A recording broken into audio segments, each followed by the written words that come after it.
ওয়ালাইকুম আসসালাম রহমতুল্লাহি বারাকাতুহু। জি ভাইজান, রমাদানের শেষ দশক অনেক গুরুত্বপূর্ণ, কারণ এই রাতগুলির ভিতরেই রয়েছে লায়াতুল কদরের মতো সম্মানিত রাত, যে রাতে আল্লাহ কোরআনকে নাজিল করেছেন, সর্বসেরা আসমানী গ্রন্থ। আর এ রাতের ফজিলতে আরো আল্লাহ বলেন, লাইলাতুল কদরে খায়রুম মিন আলফি শাহর, রাতের কদর রাত 1000 মাস থেকে উত্তম। 1000 মাসের গণনা করে দেখা গেছে 83 বছর 4 মাস।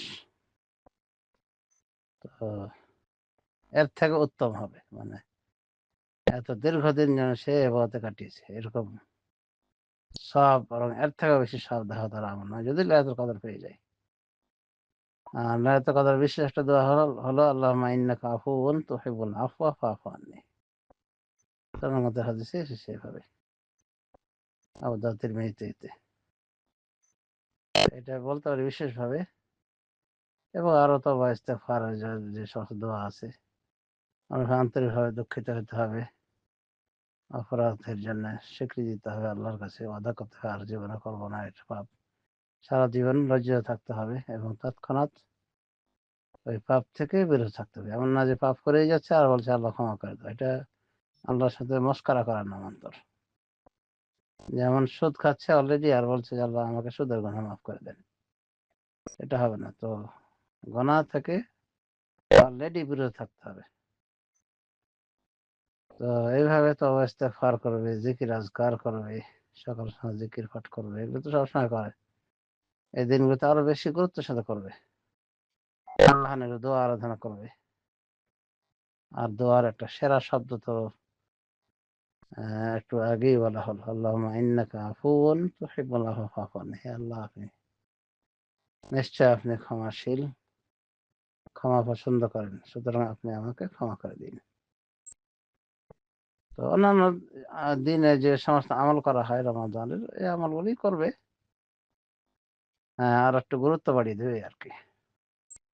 দিনের বেলায় রোজা তো আছেই, রোজাটাকে ভালোভাবে রাখবে, আদবের সাথে, আদব আখলাকের সাথে। রোজা অবস্থা মিথ্যা বলবে না, মিথ্যার উপর আমল করবে না, কারোর সাথে ঝগড়াঝাটি করবে না, স্বামী স্ত্রী মিলিত হবে না, পয়সা কথা বলবে না,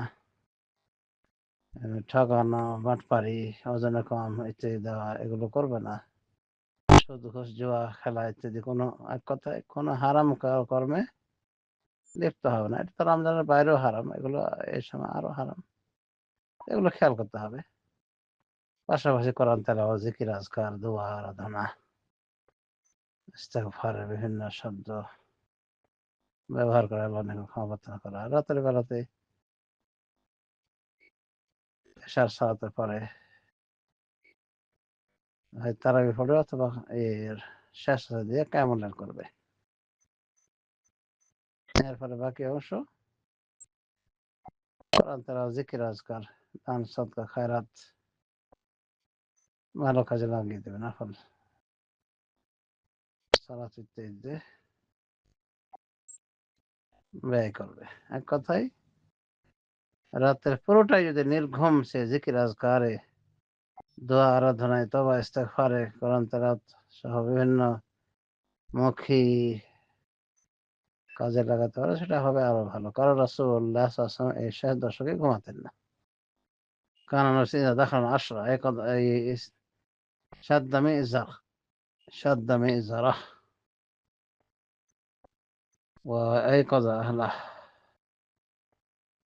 ওয়া আহইয়া লাইলাহ।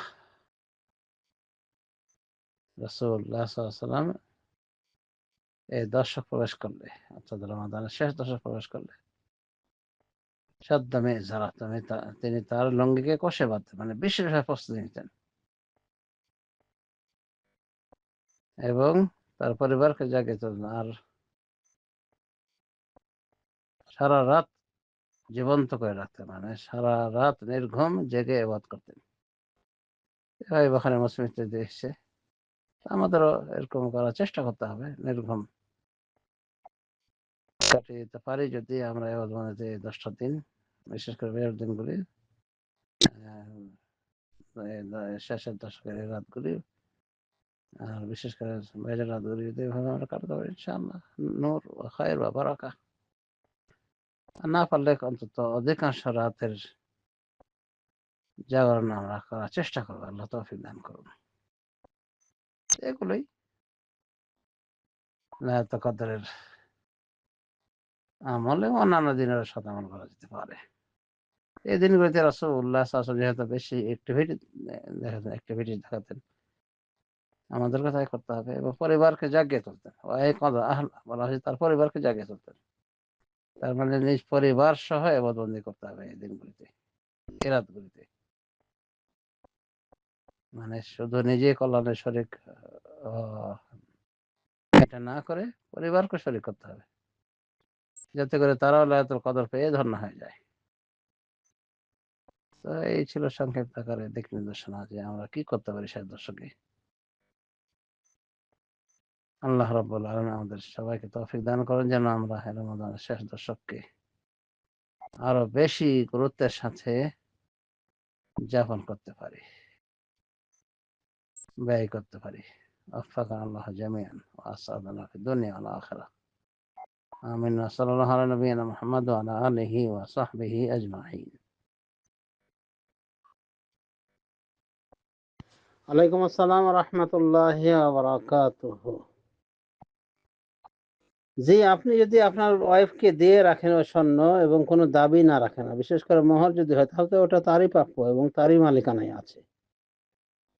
তো উনার বাপ মার বাড়ি থেকে যে স্বর্ণ পেয়েছেন, আপনি যা দিয়েছেন, সব মিলে যদি 6 ভরি হয়, তো উনার তো স্বর্ণের জাকাত হওয়ার কথা নয়, কারণ 7.5 ভরিতে জাকাত। আপনার 2 লাখ টাকা আপনার হিসাব হবে, আপনার হিসাবে।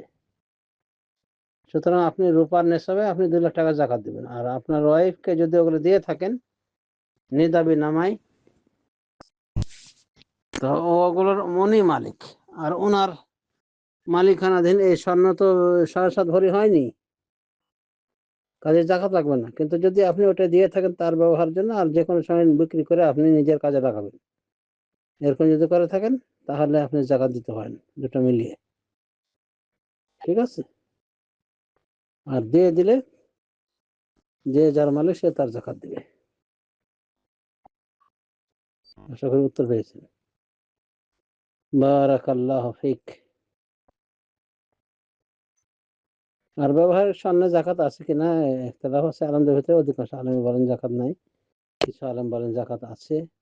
যারা বলেন জাকাত আছে, দিতে হবে, তারা আবার ইখতিলাফ করেছেন সারা বছরই দিতে হবে, সারা জীবন, নাকি 1 বছর দিলেই হবে। কেউ কেউ বলছে 1 বছর দিলেই হয়ে যাবে। তো যাই হোক, এই ইখতিলাফের ভিতরে তো আপনার পড়ার দরকারই নেই, জাকাতের পরিমাণই তো হয়নি, নিসাব পরিমাণ হয়েছে কি। আর ওটা আপনার ওয়াইফের জাকাত, ওয়াইফের ব্যবহারের স্বর্ণ। তো আগেই বলেছি, ওয়াইফকে যদি মালিকানা দিয়ে থাকেন, ওটা কোনো দাবি না থাকে, বা আপনি যদি মোহর হিসেবে দিয়ে থাকেন, তাহলে তো এটা আপনার কর্তৃত্ব নাই, আপনি ওর মালিকানা রাখেন না। কাজে ভিন্ন ভিন্ন মালিকানার দুটো জিনিস মিলানোর দরকার নাই। ঠিক আছে? আপনি আপনার 2 লাখ টাকা তখন জাকাত দিবেন। আর যদি সবই আপনার মনে করেন, আপনি আপনার মালিকানা মনে করেন, তাহলে আপনি দুটো মিলিয়ে জাকাত আদায় করে দেবেন। আশা করি উত্তর পেয়েছেন। বারাকাল্লাহু ফিকুম। ওয়ালাইকুম আসসালাম ওয়া রাহমাতুল্লাহি ওয়া বারাকাতুহু। হামাত ওয়া বারাকাল্লাহু ফিক। মুবারাক আলাইকা শাহর أعاده الله علينا وعلى الأمة الإسلامية أعواما عديدة ومرات كثيرة بالأمن والإيمان والسلامة والإسلام والعوافي. আর ইনসুলিনের বিষয়, ডায়াবেটিসের, এটা সমস্যা নাই, রোজা অবস্থাতেও নেওয়া যেতে পারে, কারণ এটা খাদ্যের জন্য ব্যবহার হয় না, এটা রোগের জন্য বিষপাতার জন্য ইনজেকশন নেওয়া যেতে পারে। কোনোভাবে মেডিকেল টেস্ট হিসেবে যেটা না হয় ডায়াবেটিস রোগীর পক্ষ থেকে, বা যে কোনো, যেমন ভিসা করার জন্য, ভিসা আকামা লাগানোর জন্য যে টেস্ট না হয়, কথা কোনো টেস্টে রোজা ভাঙবে না ইনশাআল্লাহ।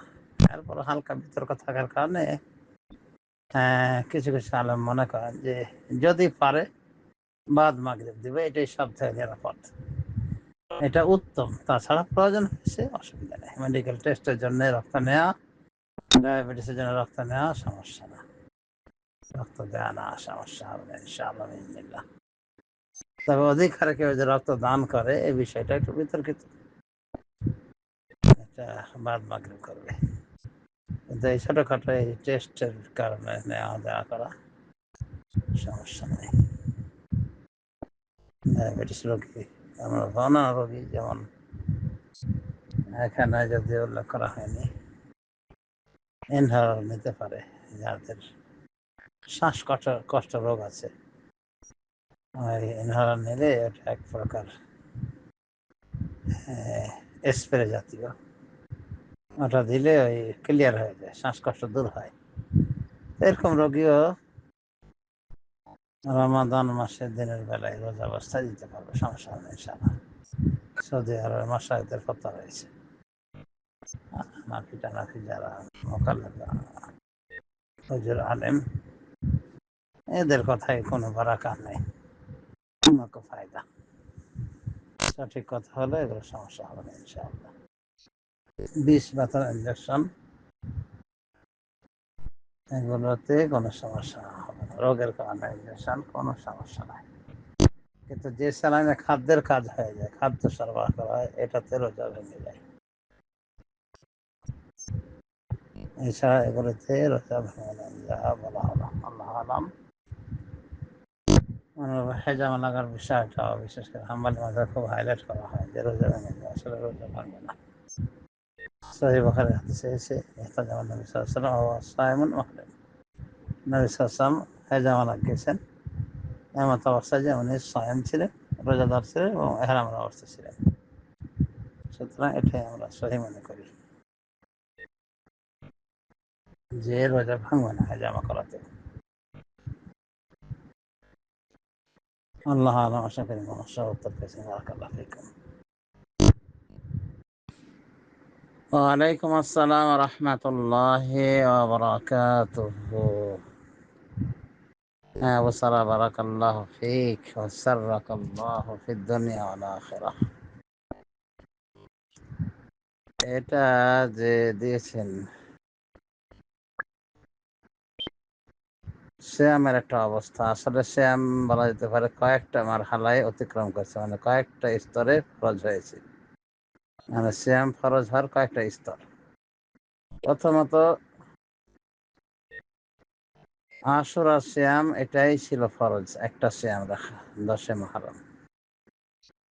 এরপরে যখন শ্যামে রমাদান ফরজ হয়ে যায় তখন একটা মানসুখ হয়ে যায়, তো এটা একটা অবস্থা।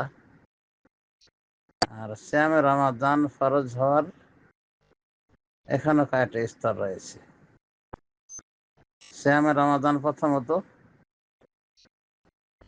এখতিয়ার ছিল, মানে শ্যাম রাখবে, এটা মানে সবার করণীয়,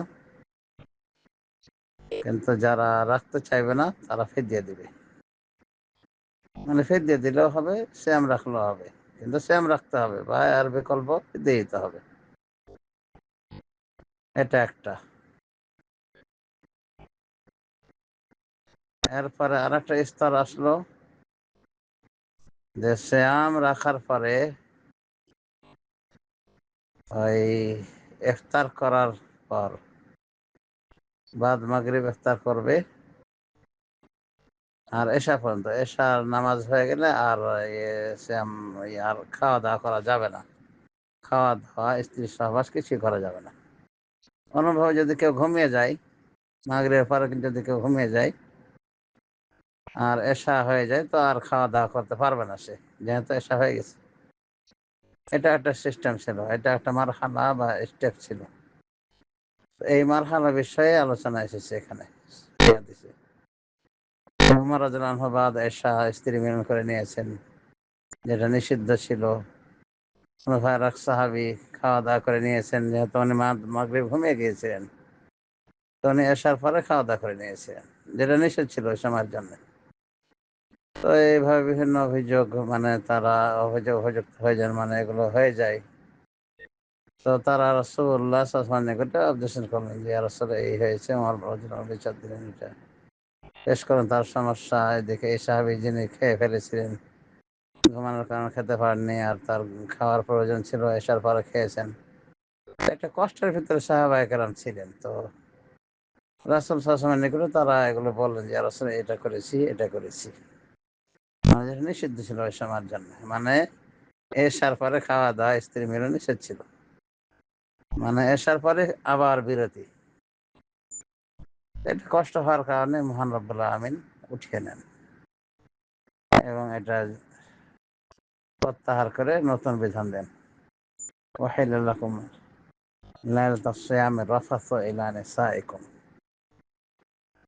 সিয়ামের রাতে তোমাদের জন্যে তোমাদের বিবিদের সাথে সহবাস করা, রোমান্স করা বৈধ করে দেওয়া হয়েছে। তো এই হলো সিয়ামের মারাহিল। এরপর সেটা করে দেওয়া হয়েছে, প্রত্যাহার করে নেওয়া হয়েছে। এখনকার সিয়াম হলো এরকম, যেটা আমরা দেখছি যে সিয়াম রাখবে এবং সিয়ামের সময় হলো পানাহার থেকে বিরতির সময় হলো ফজর উদিত হওয়ার একটু আগ থেকে নিয়ে সূর্যাস্ত যাওয়া পর্যন্ত। এই বিধানটাই লেটেস্ট শেষ বিধান এবং চূড়ান্ত বিধানে পরিণত হয়ে যায়। আগেরগুলো সব বাদ হয়ে যায়। আসর সিয়াম ফরজ ছিল, সেটাও কি নফল হয়ে যায়। তারপরে যার ইচ্ছা রোজা রাখবে, যার ইচ্ছা রোজা পরিত্যাগ করবে, এটাও বাতিল হয়ে যায়।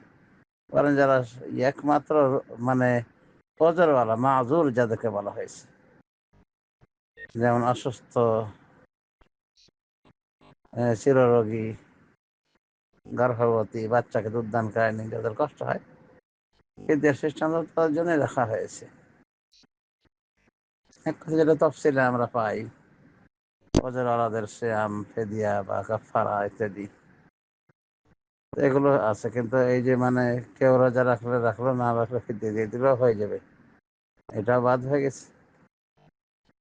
এখন যেটা চূড়ান্ত আমরা দেখছি সেটাই হলো সিয়ামের লেটেস্ট ভার্সন।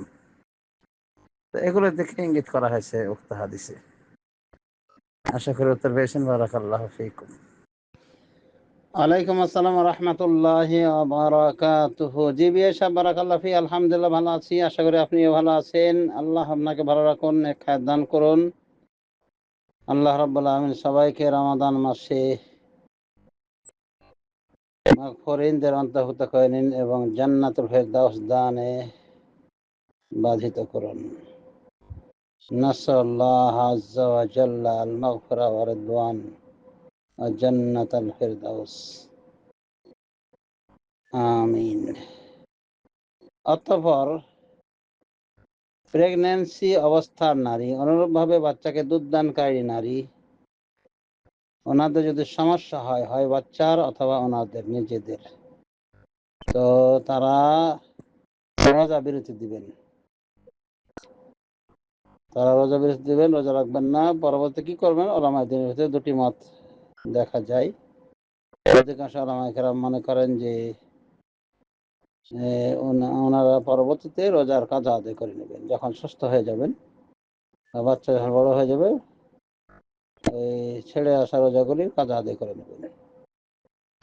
এটা অধিকাংশ ওলামায়ে কেরাম বলেন, তারা আমদের ভিত্তি করে বলেছেন। কারণ আল্লাহ রাব্বুল আলামিন বলেন, ফামান কানা মিনকুম মারিদান আও আলা সাফার ফাইদ্দাতুম মিন আইয়ামিন উখরা। তোমাদের মধ্য থেকে যে রোগী হবে বা সফলতা থাকবে, ফাইদ্দাতুম মিন আইয়ামিন উখরা, অন্যান্য দিন থেকে দিনগুলি গণনা করে রেখে দিবে রোজা। তো অধিকাংশ ওলামায়ে কেরাম মনে করেন যে এরাও এক প্রকার রোগী, এরা এক প্রকার অসুস্থ। অর্থাৎ প্রেগন্যান্সি মহিলা, অনুরূপভাবে বাচ্চাকে দুধদানকারী মহিলা, এরা এই পর্যায়ে পড়বে। পক্ষান্তরে আরো কিছু ওলামায়ে কেরাম রয়েছেন যারা মনে করেন যে না, রোজা বিরতি দিবে আর ফিদিয়া দিবে, কাজা করা লাগবে না।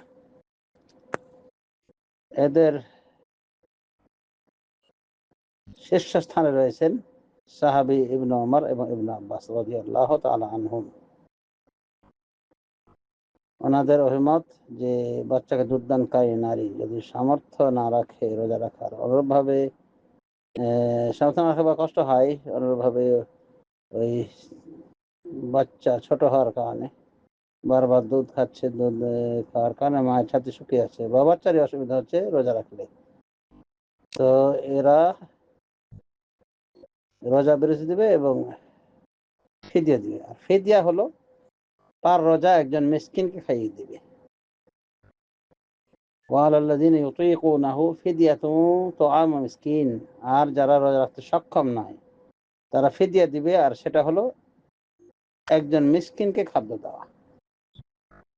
সুতরাং একজন মিসকিনকে যদি ডেকে এনে খাইয়ে দেয় পার রোজা, সমস্যা নাই। বা যদি শেষের দিকে রোজা সমাপ্তির পরে যে কয়টা রোজা বিরতি হবে সেই কয়টা রোজার পরিমাণে সে কয়জন মিসকিনকে খাইয়ে দিলে যথেষ্ট। আর যদি ডেকে এনে না খাওয়ায়, হাতে ধরিয়ে দেয়, তাহলে কতটুকু খাদ্য দিতে হবে এ বিষয়ে দুটি কথা পাওয়া যায়। কিছু ওলামা কেরাম মনে করেন যে এর পরিমাণ হয় নিসফ সা, অর্ধ সা দিবে, মানে 1 সা যদি 3 কেজি হয় তাহলে 1.5 কেজি লাগলো, মানে চাল থেকে দিবে, প্রধান খাদ্য থেকে দিবে, যার যার দেশের। আমাদের দেশের প্রধান খাদ্য চাল, তো 1.5 কেজি দেওয়ার কথা এই হিসাবে, নিসফ সা হিসাবে। তখন তো একটা ওই অভিমত রয়েছে যেটা কিছু কিছু তাবেঈ থেকে বর্ণিত, ওনারা বলছেন যে নিসফ সা নয়, ওই রুবু সা, 1 সার 4 ভাগের 1 ভাগ, এটা হিসাব করতে গিয়ে কেউ কেউ বলছেন যে 600-700 গ্রাম খাবার দিয়ে দিতে হবে। তো আমি মনে করি যে যারা একটু অসচ্ছল তারা এই মতটি গ্রহণ করতে পারেন না, 600-700 গ্রাম খাবার পারোজা দিয়ে দিবেন, সমস্যা নাই। বা ডেকে এনে খাইয়ে দিলেন, যে পরিমাণ মিসকিন, যে পরিমাণ রোজা কাজা হয় সেই পরিমাণে সেই সংখ্যায় মিসকিনটাকে খাইয়ে দিবেন, যথেষ্ট হয়ে যাবে ইনশাআল্লাহ। আর খাদ্য হাতে ধরিয়ে দিলে মিসকিনকে এই পরিমাণ ধরিয়ে দিলে হবে ইনশাআল্লাহ। তো হাইয়েস্ট বলা হয়েছে নিসফ সা, আর লোয়েস্ট হিসেবে বলা হয়েছে রুবু সা, মানে 1 মুদ, 4 মুদের 1 মুদ, 4 মুদে 1 সা হয়। 1 মুদের পরিমাণ করা হয়েছে যে এটা হলো 600 থেকে 700 গ্রাম। এই পরিমাণ খাবার দিতে পারে। যেটা বেশি বলা হয়েছে সেটা দিলে আরো ভালো। আর যদি দেখা যায় যে ওদের অবস্থা অনেকটা একটু করুণ রয়েছে, তো তারা আশা করি সাহায্য দিতে পারে আরো কম, যেটা 600-700 গ্রাম। এটা হলো পার রোজা। আর মিসকিনকে 2 বেলা খাওয়াতে হবে, সাহারি টাইমে সাহারি, ইফতারে, এটা জাহালাতের কথা। মূর্খরা এটা মনে করে যে ওর মুরব্বি রোজা রাখতে পারে না, অতএব মিসকিন দিয়ে রোজা রাখাবে। কিন্তু মিসকিন রোজাটা কে রাখবে তাহলে? আসলে রোজা রাখানো নয় কারো পক্ষ থেকে, বরং ফিদিয়া দেওয়া, যেটা রোজার বিকল্প। সে মিসকিন খাইয়ে দিলে হলো, 1 বেলা খাইয়ে দিলে যথেষ্ট, ব্যাস। আর এটা খাদ্য যদি তুলে দেওয়া হয় হাতে মিসকিনের, এই পরিমাণ খাদ্য, সাথে তরকারি যদি দেয়, ডিম দেয়, মাছ দেয়, গোশত দেয়, তো ভালো কাজ করলো, মারুফ কাজ করলো, ইহসান করলো। ওয়া আলাল মুহসিনিনা মিন সাবিল, সেটা আরো ভালো হবে, তবে ফরজ ওয়াজিব নয়। আশা করি উত্তর পেয়েছেন। বারাকাল্লাহু ফিকুম। ওয়ালাইকুম আসসালাম ওয়া রাহমাতুল্লাহি ওয়া বারাকাতুহু। জি, প্রশ্নকারী ভাই, আপনাকে বলছি, আপনি জানতে চেয়েছেন যে আপনার নিকটে 10 ভরি স্বর্ণ আছে, আবার ছেলেটা ঋণ আছে, তো আপনি যাকাত কিভাবে দিবেন? ঋণের অর্থ মাইনাস করে দিবেন, বাকি অর্থে যাকাত নাকি করতে হবে জানার ইচ্ছা, এটাই আপনার। এই বিষয়ে মাসআলা হলো যে আপনি যদি ঋণটা শোধ দিয়ে দেন জাকাতের বছর জাকাতের বছর পূরণ হওয়ার আগেই, তাহলে তো কোনো সমস্যাই নেই। ঋণ পরিশোধের পর যতটুকু বাঁচবে ততটুকু অংশে জাকাত দিবেন, যদি জাকাতের নেশাব হয়ে থাকে, অর্থাৎ 85 গ্রাম স্বর্ণ, 595 গ্রাম রূপা বা এই পরিমাণ টাকা যদি থাকে, জাকাত দেওয়া লাগবে।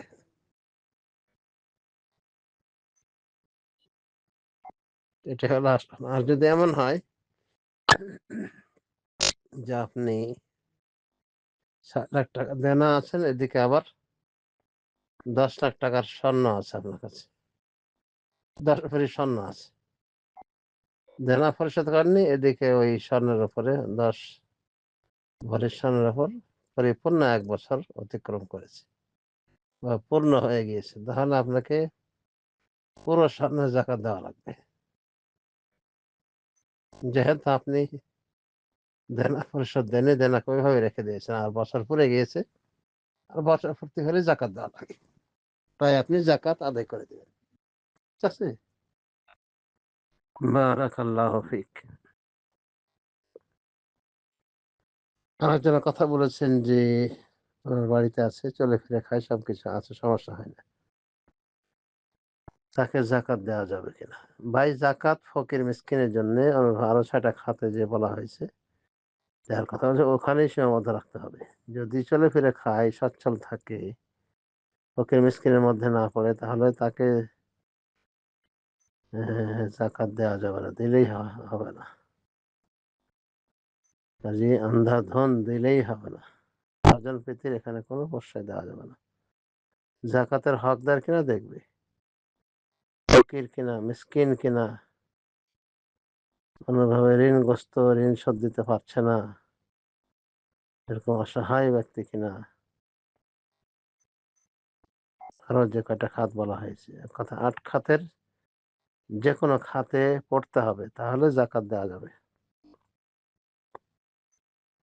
আর 8 খাতের যে কোনো খাতে যদি না থাকে সে, তাহলে তাকে জাকাত দেওয়া যাবে না, জাকাত দিলেও জাকাত আদায় হবে না। কাজে সতর্কতার দাবি রাখা এই বিষয়টি। আশা করি উত্তর পেয়েছেন। বারাকাল্লাহু ফিকুম। ওয়ালাইকুম আসসালাম ওয়া রাহমাতুল্লাহি ওয়া বারাকাতুহু। হ্যাঁ, যে হাদিসটা দেওয়া হয়েছে এটার মূল হাদিস তো জানা আছে আলহামদুলিল্লাহ, তো অনুবাদটা ভালো করে ফুটিয়ে উঠাতে পারেনি অনুবাদক, ভাষার ভিতরে কর্কশতা প্রকাশ পেয়েছে, এবং কি যে বুঝাতে চেয়েছেন রাসূলুল্লাহ সাল্লাল্লাহু আলাইহি ওয়াসাল্লাম সেটা বুঝাতে পারেনি। আসলে রাসূলুল্লাহ সাল্লাল্লাহু আলাইহি ওয়াসাল্লাম এই হাদিসের ভিতরে বলছেন, রব্বা কায়িমিন লাইসা লাহু মিন কিয়ামিহি ইল্লা সাহর ওয়া তাআব। এমন কিছু কিয়ামকারী আছে, মানে রাতের নফল সালাত আদায়কারী আছে, যে তার কিয়ামের বিনিময় রাত জাগা আর কষ্ট ছাড়া আর কিছু নাই, মানে তার কোনো বিনিময় নাই, এরকম কিছু কিয়ামকারী আছে। এটাও বলা হয়েছে, এই হাদিসে যুক্ত আছে, রব্বা সাইমিন লাইসা লাহু মিন সিয়ামিহি ইল্লাল জু' ওয়াল আতাশ। এমন কিছু রোজাদার আছে যাদের রোজার পুরস্কার ক্ষুধা এবং পিপাসা ছাড়া আর কিছু নাই। তার মানে এরা গতানুগতিক ভাবে এগুলো করেছে, সঠিকভাবে আদায় করতে পারেনি, মন দিয়ে আন্তরিকতার সাথে পরিপূর্ণ ঈমান নিয়ে সওয়াবের আশায়, কাঙ্ক্ষিত সওয়াবের আশায় তারা এগুলো করেনি। একথা বিভিন্ন দোষ ত্রুটির কারণে তারা বঞ্চিত হবে। সিয়াম রেখেছে হয়তো, কিন্তু সিয়ামের আদব আখলাক মোটেও খেয়াল করেনি। সিয়াম রেখেছে, নামাজ পড়েনি। সিয়াম রেখেছে, সারা সময় সে গীবত করেছে, পরনিন্দা করেছে, অপবাদ দিয়েছে, মানুষকে ঠকিয়েছে, হারাম ভক্ষণ করেছে, মিথ্যা কথা বলেছে, ঝগড়াঝাটি করেছে। তার মানে শুধু ক্ষুধা পিপাসায় সে কাটিয়েছে বটে, খানাপিনা পেটের ভিতরে ঢোকায়নি বটে, কিন্তু তার সর্বাঙ্গ ইফতার করেই চলেছে। তার মানে মানুষের গোশত খেয়েছে গীবত করে, চোখ দিয়ে হারাম কিছু দেখেছে, হাত দিয়ে হারাম কিছু ধরেছে, পা দিয়ে হারাম কোনো দিকে পদচারণা করেছে। তো এরকম হওয়ার কারণে, এরকম এই জাতীয় কিছু বদভ্যাসের কারণে সিয়ামের বিনিময় ওই ক্ষুধা পিপাসা ছাড়া আর কিছু নাই। এটা সবার না, রাসূল সাল্লাল্লাহু আলাইহি ওয়াসাল্লাম বলেছে কিছু কিছু, এটা তো স্বাভাবিক। এমন হতভাগ্য আছে না যে ও শুধু সিয়ামই পালন করছে, খাওয়া দাওয়া থেকে বিরত থাকে, তাছাড়া কিছু থেকে বিরত থাকে না। তো খাওয়া দাওয়া তো এটা একসময় হালাল ছিল, রমাদানের দিনের বেলায় হারাম করা হয়েছে, রাতেও তো এটা হালাল। যেটা সারা জীবন হারাম, কখনোই হালাল হয় না, সেটা কিভাবে হালাল করে নিয়ে ও রোজা রাখতেছে? মানে সুদ খাওয়া, ঘুষ খাওয়া, মিথ্যা কথা বলা, মিথ্যার ব্যবসা করা, মিথ্যার উপর আমল করা। তো শুধু সে খাদ্যটা ছেড়েছে, এটা একটা হালাল খাবার ছিল, ছেড়েছে, দিনের বেলায় হারাম তাই ছেড়েছে, মূলত একটা হালাল খাবার ছিল, রাতেও হালাল। তো যেটা সমস্ত সময়ের জন্য, সমস্ত কালের জন্য যেটা হারাম, সেটা কি এ রমাদান হালাল হয়ে গেল? এরকম হতভাগ্য কিছু আছে যে রোজা রাখছে কিন্তু গতানুগতিক ভাবে, হয় নামাজ পড়ে না, অথবা এই জাতীয় অপকর্ম করে, যারা একটু ইশারা দিলাম। তো এরকম হওয়ার কারণে সিয়াম তার রসতলে যাবে। আবার কিছু কেয়ামকারীও আছে, ওই কেয়ামের বিনিময় তো অনেক বড় মহান বিনিময় না? সিয়ামের ক্ষেত্রে রাসূল সাল্লাল্লাহু আলাইহি ওয়াসাল্লাম বলেছেন, মান সামা রমাদান ঈমানান ওয়া ইহতিসাবান গুফিরা লাহু মা তাকাদ্দামা মিন যামবিহি। যে ব্যক্তি রমাদান মাসে সিয়াম পালন করবে ঈমানের সাথে, সাথে, সবের আশায়, সবের প্রত্যাশায়, তার পূর্বের সমস্ত গুনাহ ক্ষমা করে দেওয়া হবে। বুখারী মুসলিমের হাদিস। অনুভব কিয়ামের ক্ষেত্রে বলা হয়েছে, যে ব্যক্তি কিয়াম করবে ঈমানের সাথে, নেকির আশায়, তার পূর্বের সমস্ত গুনাহ ক্ষমা করে দেওয়া হবে। তাহলে অনেক বড় অফার সিয়ামে কিয়ামে। কিন্তু এরপরও এই অফার সবাই লাভ করতে পারবে না। কিছু কিছু লোক এরকম হবে, যার বর্ণনা ইবনে মাজার হাদিসে দেওয়া হয়েছে, যে কিয়াম করবে কিছু লোক, কিন্তু তাদের কিয়ামের একমাত্র বিনিময় হলো ওই যে রাত কিছু জেগে থাকলো, কষ্ট করলো, এটাই বাস, আর কিছু নাই। কারণ কিয়ামে যে আদব আখলাক সেগুলো সে পালন করেনি, শুধু কিয়ামই করেছে। কিয়াম তো একটা নফল ইবাদত ভাই। আর সুদ খাওয়া, ঘুষ খাওয়া, এগুলো কি ফরজ না? এগুলো পরিত্যাগ করা ফরজ না? কথায় বলে যে পাগড়ির ফজিলত শুনেছে এক মরক্ষ, যে পাগড়ি পরলে এ হয় সে হয়, পরে লুঙ্গিকে পাগড়ি বানিয়ে দিয়েছে। তো হবে মানে পরনের লুঙ্গি পরা তো ফরজ, আর মাথায় পাগড়ি দেওয়াটা খুব জোর সুন্নত। তাও সুন্নাতুল আদা, নবী সাল্লাল্লাহু আলাইহি ওয়াসাল্লাম অভ্যাসগত সুন্নাত ছিল। তো এরকম ভুল করলে তো হবে না। কোন এক মদখোর মদ খাচ্ছে, মজগুলোকে উঁচু করে করে খাচ্ছে। একজন বললো, মদই যখন খাবেন আপনি, তো কি দরকার এত কষ্ট করে আপনি খাচ্ছেন মজগুলো উঁচা করে?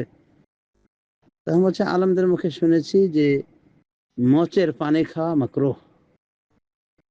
হ্যাঁ, মানে মাকরুহ থেকে বাঁচার জন্য, মানে এইভাবে বলছে। আর এদিকে হারাম খাচ্ছে, কোনো খবর নাই। এটা কথার কথা। আসলে মচের পানি মাকরুহ এটাও সঠিক না, এটা একটা ফাও কথা। তো একটা উদাহরণ বলা হলো, এরকম আছে উল্টা পুল্টা কাজ করা লোক আছে না, শবে বরাতের একবারে ব্যস্ত হয়ে সারা রাত শবে বরাতের নামাজ পড়তেই আছে বেকুব, আর এদিকে ফজরের নামাজ নাই। তো কি হলো? এটা যদি সুন্নত ধরে না হয়, নফল ধরে না হয়, যদি এটা এরকম রাত পুরো রাত উদযাপন করা, এভাবে সালাত সিয়ামে কাটিয়ে দেওয়া, রাতে কিয়াম দিনের সিয়ামে কাটিয়ে দেওয়া, এর কোনো সঠিক প্রমাণ নাই। তো যদি ধরেও না হয় এটা সুন্নাহ, ফজরের সালাত কোথায় গেল তার? তার মানে সুন্নত পড়ে ফজর ছেড়ে দিয়ে এভাবে কি জান্নাত পাওয়া যায়? তো এই হাদিসটা আসলে ব্যাখ্যা সাপেক্ষ। এখানে কর্কশ করে অনুবাদ করেছে, মানে কিছুই বুঝে আসে না, মনে হচ্ছে যেন কিয়ামকারী অনেক জরিমানার কাজ করেছে, মানে খুব খারাপ কাজ করেছে। তা নয়, বরং কিছু কিয়ামকারীর স্বভাবের কথা এখানে রাসূলুল্লাহ সাল্লাল্লাহু আলাইহি ওয়াসাল্লাম উল্লেখ করেছেন। আশা করি বুঝতে পেরেছি। বারাকাল্লাহু ফীকুম। হাদিস সুনান ইবনে মাজাহ এসেছে এবং বিশুদ্ধ হাদিস, শেখ আলবানী রাহিমাহুল্লাহ বিশুদ্ধ বলেছেন। একই কথা সিয়ামের ক্ষেত্রে বলেছেন, কিয়ামের ক্ষেত্রে বলেছেন, যে এগুলো কোনো লাভ নাই। কিছু লোকের এগুলো করবে কিন্তু কোনো লাভ পাবে না। সিয়াম রেখে ওই ক্ষুধা পিপাসা লাভ, আর কিয়াম করে লাভ কি? রাত জাগরণ, কষ্ট করা। তো সতর্ক থাকতে হবে। সতর্ক করার জন্য রাসূলুল্লাহ সাল্লাল্লাহু আলাইহি ওয়াসাল্লাম কিন্তু আমাদেরকে এই জাতীয় হাদিস উপহার দিয়েছে। তাই আমরা সতর্ক থাকবো। সিয়াম মানে শুধু খানা পিনা পরিত্যাগ করে দিলাম বাস, আর কোনো হারাম থেকে বিরত থাকবো না। এটা তো হয় না। আল্লাহ রাব্বুল আলামিন আমাদেরকে সঠিক পথে পরিচালিত করেন। আমিন। ওয়া সাল্লাল্লাহু আলা নবিয়িনা মুহাম্মদ ওয়া আলা আলিহি ওয়া সাহবিহি আজমাইন। ওয়ালাইকুম আসসালাম রহমতুল্লাহি ওয়া বারাকাতুহু। বারাকাল্লাহু ফিক গাজী মোশাররফ ভাই। হ্যাঁ, আপনার মাসআলার উত্তর হলো যে ভেতরে দোয়া কুনুত পাঠ করা, প্রথমত বলবো যে এটা ওয়াজিব ফরজ কিছু না, এটা হলো মুস্তাহাব, সুন্নাহ। তাও সবসময় কুনুত করা নবী সাল্লাল্লাহু আলাইহি ওয়াসাল্লামের তরিকা ছিল না। মাঝে মধ্যে করতেন, মাঝে মাঝে ছাড়তেন। তবে রমাদানে কন্টিনিউ করা সালাফদের আমল আছে, মানে পুরো রমজান। তো সেই হিসাবে কুনুত করাটা ভালো, পরিত্যাগ না করাই উচিত। এখন কুনুতের যে দোয়া বর্ণিত হয়েছে, এই দোয়াটি অবশ্যই আমাদের খেয়াল রাখা উচিত, মানে এই দোয়াটি পড়া উচিত আমাদের। এই দোয়া পড়লে কি সুন্নাহ আদায় হলো, এবং এটি পড়ার চেষ্টা করতে হবে, শিখে নিতে হবে। তো অল্প কিছু শব্দ, বেশি তো না। আর যতক্ষণ না শেখা হচ্ছে ততক্ষণ যে কোনো দোয়া পড়া যেতে পারে এই কুনুতের জায়গায়। আর দোয়া কুনুত রুকুর আগে করাইতে পারে, ভেতরে শেষ রাকাতে, রুকুর পরেও করাইতে পারে, হাত উঠেও করাইতে পারে, এই দোয়া না উঠে করাইতে পারে। তো যাদের ওই দোয়া কুনুত মুখস্থ নাই, তারা বিভিন্ন দোয়া করতে পারে, যেমন রব্বানা আতিনা ফিদ দুনিয়া হাসানাহ ওয়া ফিল আখিরাতি হাসানাহ ওয়া কিনা আযাবান নার। অন্যভাবে বিভিন্ন দোয়া, এমনকি যদি নিজের না জানা থাকে, আরবি কোনো দোয়াই জানা নাই, নিজের ভাষাতেও দোয়া করতে পারে। এইভাবে উলামায়ে কেরাম বলেছেন। কারণ এটি দোয়ার জায়গা। আর দোয়ার ক্ষেত্রে বিশেষ করে সালাত যখন নফল হয়, নফল সুন্নাত, এই জাতীয় সালাতে দোয়ার ক্ষেত্রে নিজের ভাষা ব্যবহার করা যেতে পারে। সুতরাং দোয়া কোনো পড়বে, এটাই হলো উত্তম, এটাই হলো সুন্নাহ। যদি না জানা থাকে তাহলে অন্যান্য দোয়া পড়তে পারে, যেগুলো আরবিতে এসেছে, কোরআন এবং হাদিস ভিত্তিক দোয়াগুলি পড়তে পারে। সেগুলো যদি না জানা থাকে তাহলে নিজের মন মতো দোয়া সিলেক্ট করে পড়তে পারবে এখানে, ইনশাআল্লাহ। আল্লাহ আলাম। ওয়া সাল্লাল্লাহু আলা নবিয়িনা মুহাম্মদ ওয়া আলা আলিহি ওয়া সাহবিহি আজমাইন।